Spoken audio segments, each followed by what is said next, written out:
সুপ্রিয় দর্শক বন্ধুরা, আশা করছি সকলে ভালো আছো। নতুন একটা রেসিপির সঙ্গে ভিলেজ কিচেনে সকলকে জানাচ্ছি অনেক অনেক ওয়েলকাম। আজকের রেসিপিতে রেখেছি সর্ষে ভেন্ডি মশলা। এখানে মশলা নামটা থাকলেও একদম কিন্তু মশলার ব্যবহার হচ্ছে না। এটা করতে কিন্তু খুব সহজ আর খেতেও দুর্দান্ত টেস্টি। তো এই সুন্দর দুর্দান্ত স্বাদের রেসিপিটার জন্য যা যা উপকরণ প্রয়োজন সেগুলো একবার তোমাদেরকে দেখিয়ে দিই। এখানে ঢ্যাঁড়স বা ভেন্ডি 500 গ্রাম মতো ভেন্ডি নিয়েছি। এখানে ভেন্ডিগুলো দুধার কেটে মাঝখান থেকে কিন্তু টুকরো করে নিয়েছি। যেগুলো একটু বড় সেগুলোকে 3টে টুকরো, আর যেগুলো একটু ছোট সেগুলোকে কিন্তু 2টো টুকরো করেছি। এর পাশাপাশি নিয়েছি কালো সর্ষে 2 টেবিল চামচ, আর নিয়েছি হচ্ছে কয়েকটা কাঁচা লঙ্কা নিয়েছি। এছাড়াও নিয়েছি এখানে কালো জিরে, আর নিয়েছি হচ্ছে টমেটো কেচাপ। যাদের কাছে টমেটো থাকবে তারা কিন্তু টমেটো ব্যবহার করবে। আর নিয়েছি কাঁচা লঙ্কাগুলো বেটে, এছাড়াও বেটে নিয়েছি সর্ষেটা। এরপরে চলে যাব নেক্সট প্রসেসে। তো নেক্সট প্রসেসে এসে কড়াইটা গরম করে ভালো করে সর্ষের তেল দিয়ে দিলাম। সর্ষের তেলটা একটু গরম হয়ে এলে এর মধ্যে আমি কেটে রাখা ভেন্ডিগুলো দিয়ে দেব। সমস্ত ভেন্ডিগুলো দিয়ে ভেন্ডিটাকে কিন্তু খুব সুন্দর করে এখন ভেজে নেব।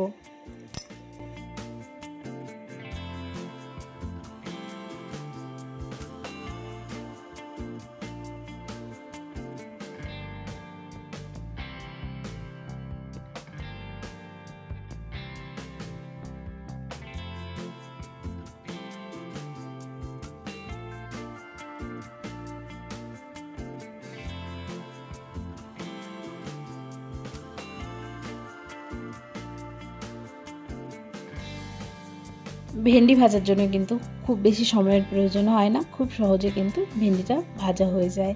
এখানে ভেন্ডিটা যত সুন্দর করে ভাজা যাবে তরকারিটা কিন্তু তত সুন্দর টেস্ট আসবে। তার জন্য প্রথমে মাথায় রাখতে হবে ভেন্ডিটা সুন্দর করে ভেজে নেওয়া। এখানে লবণ হলুদ দিয়ে ভেন্ডিটাকে কিন্তু ভালো করে ভেজে নেব কিছুক্ষণের জন্য।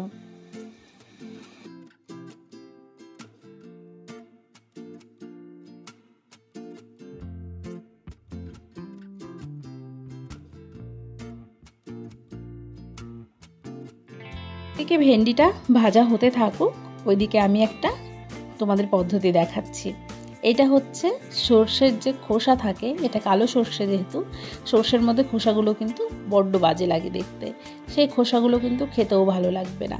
তো খোসাগুলো যাতে না থাকে তার জন্য এরকমভাবে সর্ষের যে পেস্ট তার মধ্যে প্রথমে জল দিয়ে গুলে এটাকে ছাঁকনির সাহায্যে ছেঁকে নিচ্ছি। নিচে পেস্টটা পড়বে আর ছাঁকনির মধ্যে অবশিষ্ট খোসাগুলো রয়ে যাবে। এইভাবে ছেঁকে দিলে দেখবে খেতেও ভালো লাগবে আর সর্ষের খোসাগুলো মুখেও লাগবে না, আর এছাড়াও দেখতে অনেক সুন্দর হবে।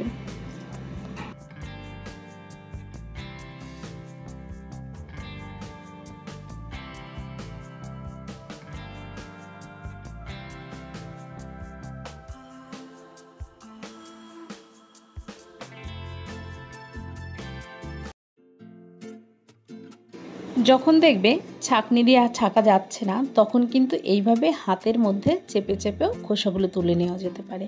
যতটা পারা যাবে খোসাগুলো কিন্তু তুলে নেবে, তাহলে দেখবে পেস্টটা অনেক সুন্দর লাগবে। তো এইভাবে সম্পূর্ণ পেস্টটাই আমি রেডি করে নেব। তো দেখো এতটা সর্ষের পেস্ট বেরিয়ে গেছে, আর এর থেকে যে অবশিষ্ট খোসাগুলো সেগুলো আমি আলাদা করে নিয়েছি। এরপরে কিন্তু ভেন্ডিটা প্রায় ভাজা হয়েই এসেছে। ভেন্ডিটা আর একটুখানি ভেজে নেব।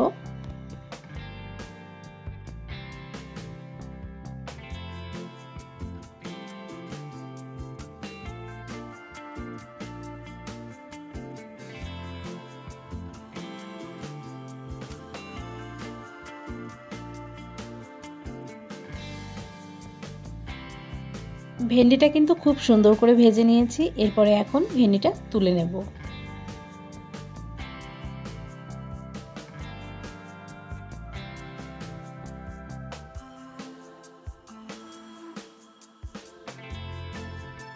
অবশিষ্ট যে তেলটুকু আছে ওই তেলটা দিয়ে কিন্তু রান্নাটা করব, এক্সট্রা তেল দেব না। ওই অবশিষ্ট তেলের মধ্যে এখন ফোড়নে কালো জিরে ব্যবহার করলাম, তারপরে দিলাম একটা তেজপাতা 2টো টুকরো করে। এরপরে দিয়ে দেবো বেটে রাখা কাঁচা লঙ্কাটা। তোমরা চাইলে এখানে শুকনো লঙ্কাও ব্যবহার করতে পারো, কিন্তু এই রেসিপিটার জন্য কাঁচা লঙ্কা বেস্ট। তো তারপরে কাঁচা লঙ্কাটা একটু ভেজে নিয়ে এর মধ্যে আমি বাটিটা ধুয়ে একটু জল দিয়ে দেব।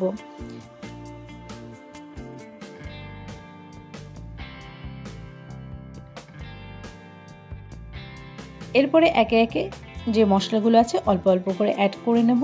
আগে থেকে কিছুটা অ্যাড করা ছিল, তো গ্রেভির জন্য যেটুকু প্রয়োজন এখন সেইটুকু কিন্তু অ্যাড করব। এর মধ্যে সামান্য লঙ্কার গুঁড়ো দিলাম। লঙ্কার গুঁড়ো দিলে কিন্তু খেতে একটু ঝাল ঝাল হবে আর একটু কালারটাও সুন্দর আসবে, তার জন্য লঙ্কার গুঁড়োটা অ্যাড করলাম।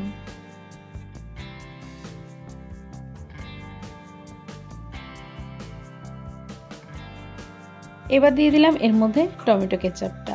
টমেটো কেচাপটা দিয়ে আরও খানিকক্ষণ কষিয়ে নেব। খুব একটা বেশি সময় ধরে কষানোর প্রয়োজন নেই। আর টমেটো কেচাপটা যেহেতু একটু মিষ্টি হয়, এতে চিনির পরিমাণ থাকে, তার জন্য কিন্তু এক্সট্রা করে কোনো রকম চিনি দেব না। এক্সট্রা করে চিনি দিলে কিন্তু বেশি মিষ্টি হয়ে যাবে, তাহলে খেতে ভালো লাগবে না। এরপরে দেখো মশলাটা একটু কষিয়ে নিয়ে তার মধ্যে এখন সর্ষে গোলা যে পেস্টের জল সেটা কিন্তু এখন দিয়ে দিলাম।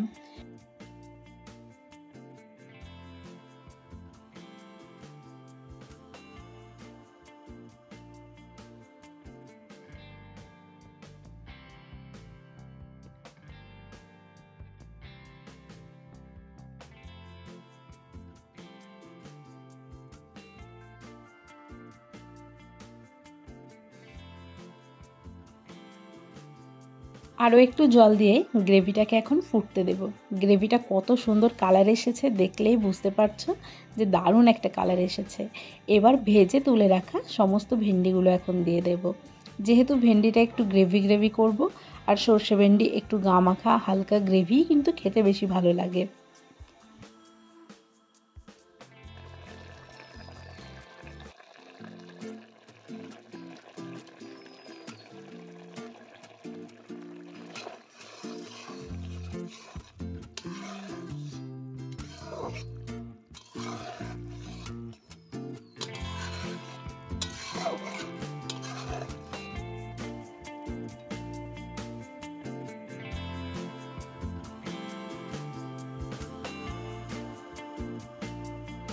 সর্ষে ভেন্ডি রেসিপিটা কিন্তু প্রায় রেডি হয়ে গেছে। আমার যেটুকু গ্রেভির প্রয়োজন সেইটুকু গ্রেভি কিন্তু চলে এসেছে।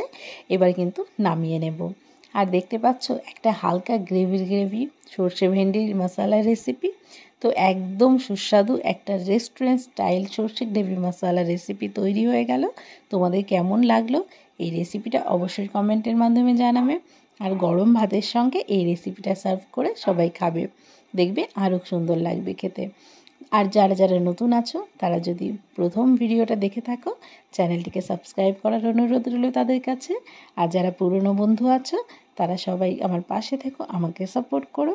তো আজকের রেসিপিটা নিয়ে এখানেই বিদায় নিচ্ছি। ফিরে আসবো নতুন একটা রেসিপির সঙ্গে তোমাদের সামনে। সবাই ভালো থেকো, সুস্থ থেকো।